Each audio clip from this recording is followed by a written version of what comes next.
Hey, you are now listening to the Graceway Podcast. Let's talk with special guest host Jeff Adams. All right, well, welcome everybody. Jeff Adams here with Pastor Tim Dunn. We're going to talk, and we invite you to listen. Usually, Pastor Tim and I are sitting side by side, and today I happen to be checking in from San Jose, Costa Rica, and so it's good that we have learned a little bit about technology over the last year or so that we can do these types of things. Cheryl and I just listened to the second service, Pastor Tim, and we're very blessed by what you had to say. And so let me kind of kick things off this morning, and this is perhaps a touchy subject, but you spent the first few minutes of your time this morning talking about the recent ordinance in Kansas City to remask, and what a hassle that is for everybody, and I think everyone agrees about that. And then you gave some words of wisdom, some biblical words about why you're going to do that. And can I just say that we've been in Costa Rica for almost a week now, and everybody here is masked up, indoors and outdoors, and has been for such time. I don't think that the Costa Rican people enjoy it any more than the people in the United States. But the difference to me, and I find this especially true among believers, is no one feels like their liberties are being violated. No one is complaining, other than the fact that, we'd like to take the stupid mask off, but there is a public health emergency going on, and we have to obey. And that last word I threw in there on purpose because the title of your study today is The Freedom to Obey. And I think most people, and maybe even many American believers, depending upon their particular tribe, would see those two words as being contradictory. And I've heard you say so many times, my job as a pastor is not to think for you, but to teach you how to think biblically.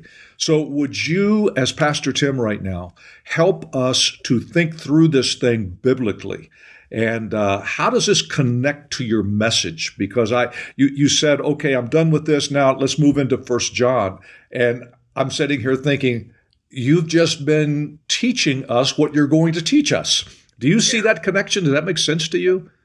Yeah, absolutely. As you know, I've been studying that text for weeks now. And I think just in light of the mask mandate started to come alive to me a little bit more. But yeah, it's a really interesting thing. Just the idea of the freedom to obey is a almost, all due respect, kind of un-American concept, right? We're not prone to think through things that way.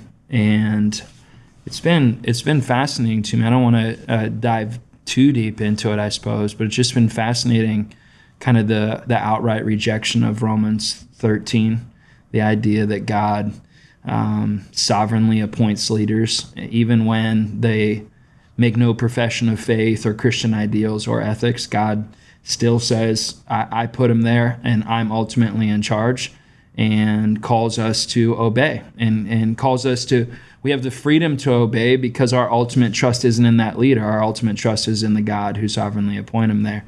And I think sometimes we over-own that relationship, right? That I need to vet the viability of this leader to determine whether or not it's a biblical concept or a biblical leader. And none of that is in Romans 13. I mean, it is as macro can be. And then Paul goes into Romans 14 and talks to us about, personal biblical convictions and the liberty that we have to let other people have liberty, right?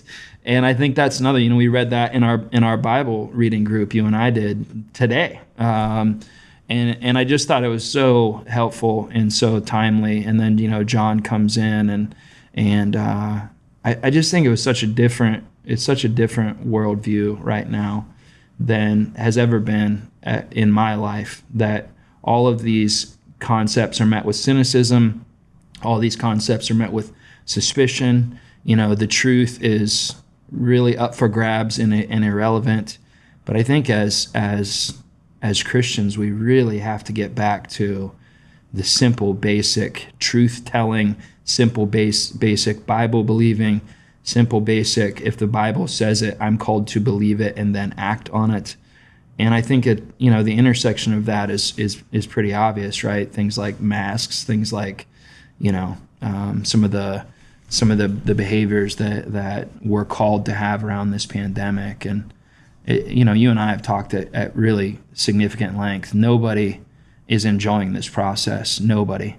But I think as Christians, we really need to manage the biblical nature of our actions here and really not miss this opportunity that we have to respond very differently and very helpfully and very well to a very difficult time.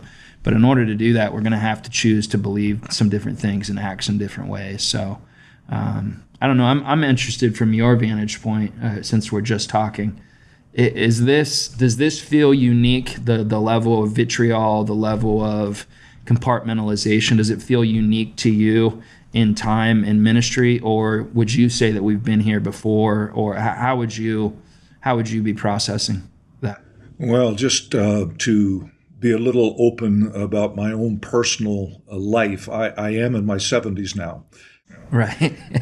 Just getting started. Yeah, just getting started. But I can promise you that in the several decades that I have been around, I cannot remember a time when the church in America has been more divided. I've seen all types of divisions. It used to be the liberals and the fundamentalists and then the neo-evangelicals, and people have always had the tendency to put themselves in one tribe or another.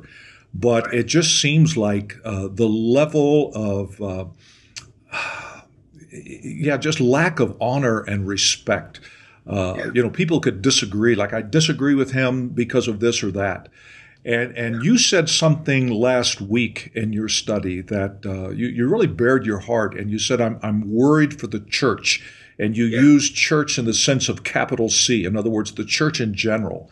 And this is the second country that I have been in since the pandemic. I've been in Mexico a couple of times since the pandemic started. And from believers in both places, I have heard that same concern. Like, what in the world is going on with the church in the United States? People are just, they're cursing each other. They're fighting each other. They're calling each other names. And and I love the way this morning you connected Romans 13 and 14. And Romans chapter 14 is basically saying, in a very quick summary, we should love our brothers. And if we're commanded to love our enemies, it seems like we ought to be able to handle loving our brothers. And no matter how immature or wrong their beliefs might be. Yeah, and that was basically what Paul was saying. But in chapter 13, as you pointed out today, Paul commanded us to obey the emperor, who, if my history serves me correctly, was Nero at that time, who was certifiably crazy. And so using Christians as torches in his gardens. Absolutely. That's the wild animals and all of that. And yet Paul displayed that trust, not in the emperor, but trust in God. And you tied that together this morning, and let me just ask if you would kind of take us through that again, because what you did is you said that if our faith is truly knowing and experiencing God, then the result has to be obedience, right? Yeah. Unpack that. I thought that was powerful. Yeah, we could really get in the weeds, and I did this today, kind of the relationship between the will and the nature, and God making our nature new, so our will is freed to obey, and all those kind of big ideas. But I think John's a little bit more rudimentary than that. He kind of lives in like the put up or shut up land of, no more talking, and I sort of feel like this, like let's stop debating. Let's no more talking about these uncontrollable macro concepts and conspiracy theories and all that kind of thing. Let's just get back to, do I trust God or not? Right? Can I trust that even if I didn't vote for the president, even if I don't agree, even if I think there's some big conspiracy behind the thing, when God says, and it's kind of a breathtaking concept, right? That God says, I put that guy there. You think about Paul writing that. I can imagine him kind of pausing as however he received inspiration from the Spirit. Like, you put Nero what is this? And we're nowhere near that, and we're still kind of fumbling with that idea. But it really is such a fundamental Christian value that come hell and high water, I either can or I can't trust God. And so many of the things that we're very concerned about right now, and I'm not gaslighting any of that, I get all of that. I really think we're over owning some of the issues. We're over hypothesizing. We have this sense of I can do something about this, and this guy is or isn't agreeing or isn't helping. And I just don't think it's true. I think that there are things far beyond our control that we're going to trust somebody to help us, somebody to fix us. And I think what Paul is saying, don't trust any man, trust God. And I think the same is true today. People saying Trump will save us. Paul's saying, nope, trust God. Biden's going to save us. Nope, trust God. Next guy is going to, next gal, next what? No. As Christians, we can operate in freedom and safety and confidence because our guy already won, is trustworthy, is capable, is in control. And so when it comes to some of these applications like masks and things of that nature, they are as near to irrelevant to a truly Christian worldview as they could possibly be, right? There is no compromising of Scripture. There is no compromising of God's character in wearing a mask. That none of that is up for grabs, right? This is not a civil disobedience issue. That this is as close to irrelevant as it could be. For a month, our mayor has asked us to wear a mask for the potential betterment and safety of our fellow citizens. We're still able to meet. We're still, It's literally just the inconvenience of putting something on our face at the potential safety of somebody else. That feels as obvious as it could possibly feel to me. If you strip away the fears, the politics, the conspiracy theory, the cynicism, all of those kind of deals, and just take the Bible at face value.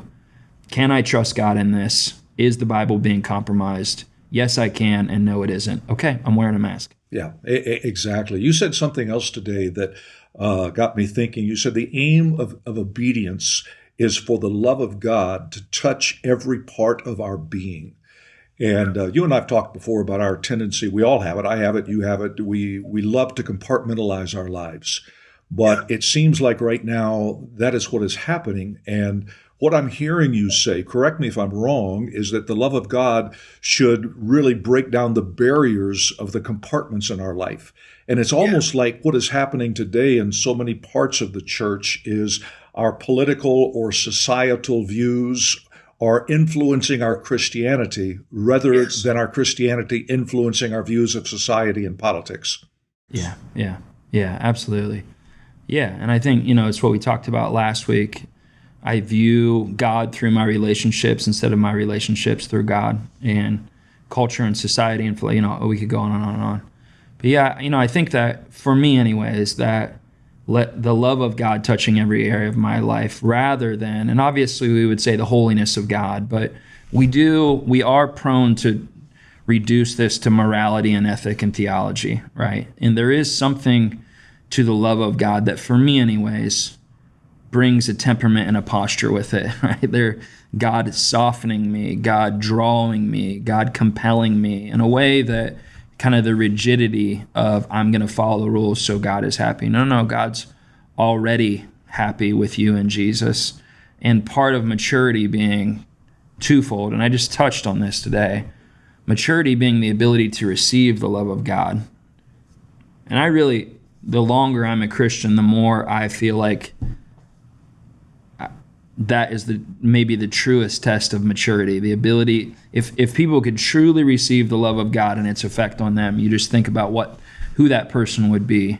But I'm truly receiving the love of God, and I'm responding in love to obey Him, and that having a holistic effect on my mind, my relationships, my beliefs, my perspectives, and that God's ultimately looking for the total redemption, not only of creation, but of me, every bit of me. And that he obviously holiness is wrapped up in that, but kind of the overarching, we would say, emotion that he utilizes for that is his goodness and love. And so I'm just saying, and I think John is saying, I'm obeying from love and toward love because of love. And as I'm receiving and operating in that, something transformative and miraculous happens in and around me. Yeah, you know me in my history, and this little area that we call Central America, of course, is where Cheryl and I received our formative adult years and experienced a couple of civil wars. And the reason that I think I'm still here today is because we took the posture not of pure neutrality. It wasn't that we were unengaged from the political consequences and the societal consequences or didn't care about them, but we simply said we disagree with the solution. The solution in our worldview is Jesus. And then what we had to do after that was to put obedient action into play and begin to minister to our fellow man, providing food and medicine and clothing and clinics and all of that type of stuff in the midst of a horrible war. And I think that's one of the things that I heard you working this morning, where you said that it's not choosing between morality and ethics and theology and society. All of those things are important, but we begin looking at them through the eyes of God. Yeah, absolutely.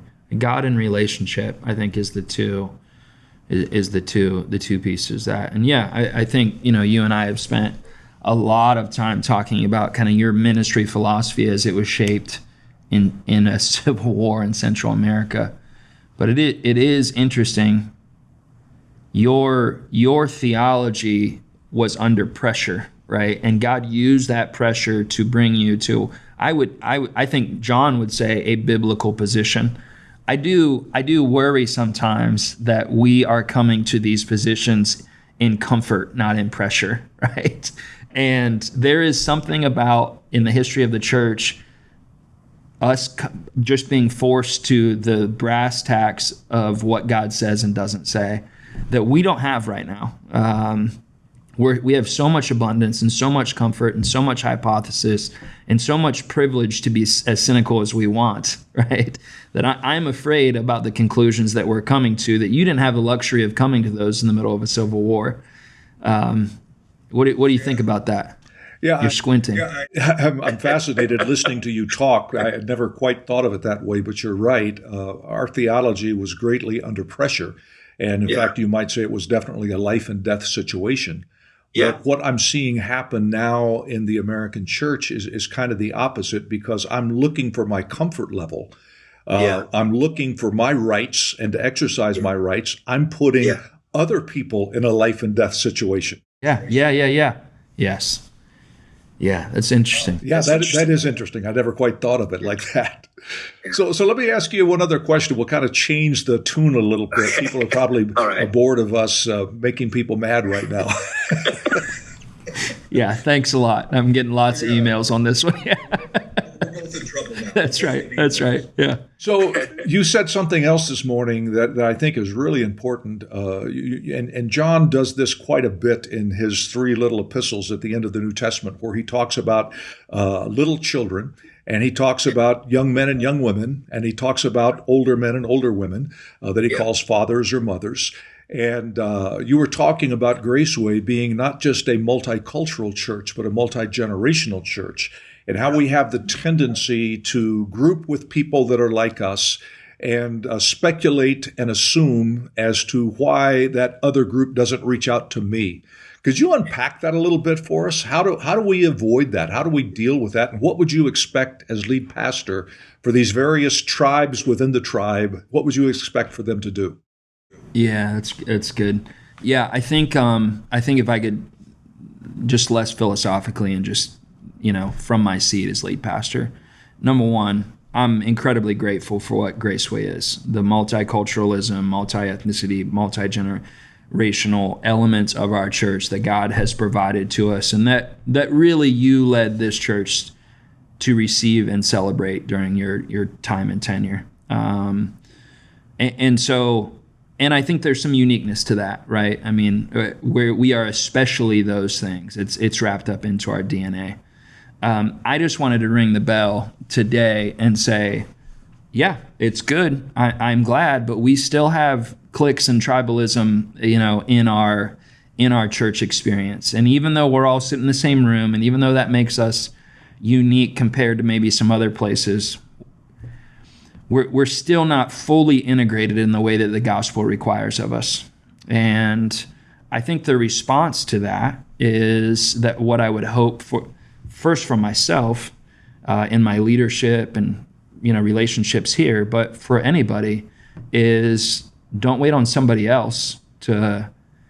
Well, two things. Number one, don't wait on somebody else, and don't forget that in the sovereignty of God, in the same way that God put those leaders over us, you're in a church. You've chosen to be in a church, and God sovereignly put you in a church that's as diverse as ours, apparently for your benefit. And so utilize it, right? Don't cloister off with people who are as similar as possible. Really try to integrate yourself into the fullness of what Graceway is. Really enjoy the diversity, really learn from the diversity, and really be proactive in the diversity, meaning find people a different age, find people a different ethnicity, find people who have a different perspective, and don't be self-protecting in that regard. And I tried to say this today, but I think that if we're ever going to fully know God, fully experience God, we have to allow for our worldview and our theology and our perspective to be challenged in the assumption that I don't have the market cornered on God's best practices. And so when somebody disagrees with me, I don't have to be defensive about it. I can operate from the standpoint of maybe I don't agree, but that's not the way that I looked at it. And maybe God's trying to teach me something about himself, about myself, about the church. And so I would want people to be more proactive. I would want people to be more open. And I would want people to be more humble, that maybe I don't know everything that I think that I know, and maybe the diversity and the differing perspectives is ultimately for my good. And maybe God is more concerned about my correct theology than I am, and I'll trust him to protect my theology instead of me protect any divergent perspective from my theology. I would just want us to operate in a lot of gladness, a lot of openness, and a lot of confidence that God can lead us as he sees fit. So anything you'd want to add to that? No, I totally agree with that. I was thinking you're talking about the different generations, and I think so many times in the church, again, capital C, older people tend to think that they have all the answers. And I'm reminded as I'm here in Central America that when we were going through all of those issues in the midst of a civil war, every member of our pastoral team at the time, we were all in our 20s. And so it's very comfortable to be in our 50s to 70s and think that young people don't know anything. And easy to forget that the only reason that we know anything is because when we were young, we made all the mistakes. And we got all the wounds for that. And I guess that's why as an older person now, I would I say this, I'll get complaints now from all my older friends, and I don't want it to come across like I'm going to say, I prefer to hang out with younger people because I learn from them. And that doesn't mean I don't love people my age and enjoy being with them. But at the same time, I want to be certain that I'm not just hanging out with old people like me, because I can learn as much from young people as they could from me. Yeah, and that's, if I can just put some shine on you for a minute. There are many, many things that I respect and love about you. But really, as I've had the privilege to really get to know you, and I think uniquely, no one got to succeed you but me, right? So I'm enormously honored by that. So I think we have some unique conversations, but I have watched you, that idea of continuing to learn and grow and not be too proud and not be too afraid to let your perspectives be challenged. I really think it's the secret sauce of Jeff Adams. And I've watched you do it on any issue. I've watched you be open, and I've watched you reformulate things, still thoroughly biblical, still thoroughly wise, and all those kind of things. I think it's one of the top three things that I love about you the most is just your ability. You have such a strong desire to be taught by God and by God's people, and you'll take it from almost anywhere, right? and it's been helpful to me. It's given me confidence to watch you still be thoroughly biblical, thoroughly orthodox, thoroughly all those kind of things. But you've also investigated and experimented so broadly. I think that I can say God will take care of your theology because I've seen him do it with you. And I want people to have that confidence in God and the Holy Spirit for them, that you can hear other points of view and you're fine. You might actually be better because of it. But we got to get past this. I just got to have everybody reinforce me and my ideas for my sense of well-being and worth. No. It's the opposite. Your best fellowship and your highest joy is through diversity, not through, a homogenous, just agree with me and tell me I'm right. So I think we have to get past that fear if we're going to take the next step here at Graceway. Yeah, well, thank you for those kind words. I totally agree that we have to learn from each other, and I see that in you, which is one of the reasons that I'm thrilled that you are who you are and where you are. So sure. Thank you for that. So next week, hopefully, I'll be sitting right beside you on the other side of that potted plant behind you or somewhere like that. Right. Yeah, that sounds good. I'll look forward to it. But yeah, glad we were able to connect and, people see, kind of the Graceway experience. You're in Costa Rica and we're still connected and still talking, and it's good. Well, you have a lot of people in Costa Rica and all of Latin America who watch you on a regular basis. They'll listen to my little Spanish Bible study that I do midweek, but they don't miss the Pastor Tim show on Sunday either. Oh, don't say that. I'm serious, man. There are so many people in our network who speak enough English to listen to you and have become a great fan of Graceway on Sunday morning. For the same reason that a lot of Hispanic people are at Graceway on Sunday morning in the same condition. And of course, they have friends and family. And so it's great to see that international network. And we could talk about the other continents as well. But that's right. Man, thank you again for the good word this morning. And we'll get back together and talk next week. Sounds good. Love you, PJ. Love you too. Thanks for tuning into the Graceway Experience. Hope we can talk again sometime.